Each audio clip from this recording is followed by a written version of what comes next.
రాయలసీమలో 2 గ్రాడ్యుయేట్లు తెలుగుదేశం గెలిచింది.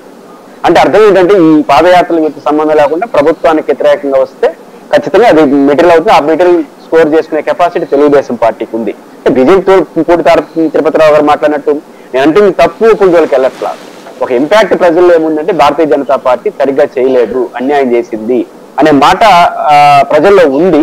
అది రేపు ఎన్నికల వరకు తేలుతుంది. ఇప్పుడు 2 ఉంటాయి రాజకీయాల్లో. బీజేపీ బాగా చేసిందని 4 ఓట్లు పెరుగుతాయి, బాగా చేయలేదంటే తగ్గుతాయి. ఓట్లే కదా రాజకీయాల్లో.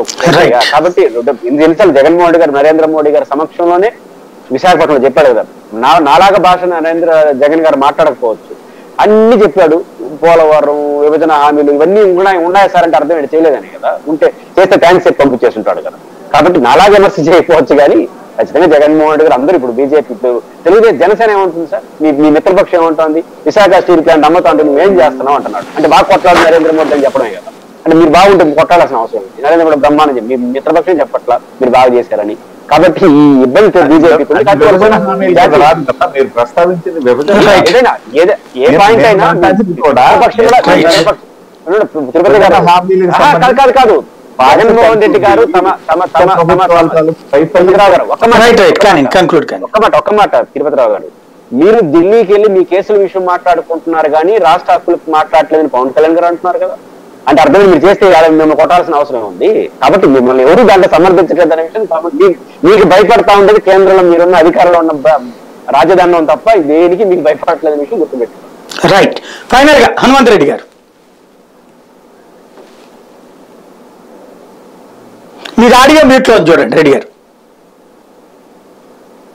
ఈ పాదయాత్రలో అయినా సార్ చంద్రబాబు నాయుడు గారు జైలుకి వెళ్ళిన సందర్భంగా పాపం 148 మందో 153 మందో చనిపోయారు. వాళ్ళకందరికీ నిజం గెలవాలని ఒక యాత్ర చేసి భువనేశ్వర్ గారి చేతుల మీదుగా కొంతమందికి ఒక 2కో 3కో ఇచ్చి వాళ్ళకి రావాల్సిన ఏదైతే డబ్బులు ఇవ్వలే, చెక్కులు ఇవ్వలే.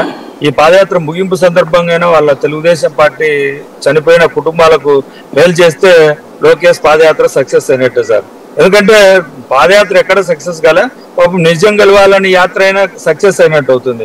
కృష్ణాంజలి గారు పాపం కృష్ణాంజలి గారు ఇలాంటి తరపు ముక్కను చంద్రబాబు నాయుడు గారు ఏ విధంగా ఉపయోగించుకోవడం లేదో తెలియట్లేదు. కానీ ఇలాంటి తరపు ముక్కను చంద్రబాబు నాయుడు గారు మళ్ళా ముఖ్యమంత్రి ప్రధానమంత్రి అయ్యేటట్టుగా ఉన్నాడు సార్. ఈయన చెప్పే ఎలివేషన్ చూస్తా ఉంటే ఇలాంటి వాళ్ళ ఎలివేషన్స్ తో చంద్రబాబు నాయుడు గారు ప్రధానమంత్రి లేకుంటే ప్రపంచ అధినేత అయ్యేటట్టుగా ఉన్నాడు సార్.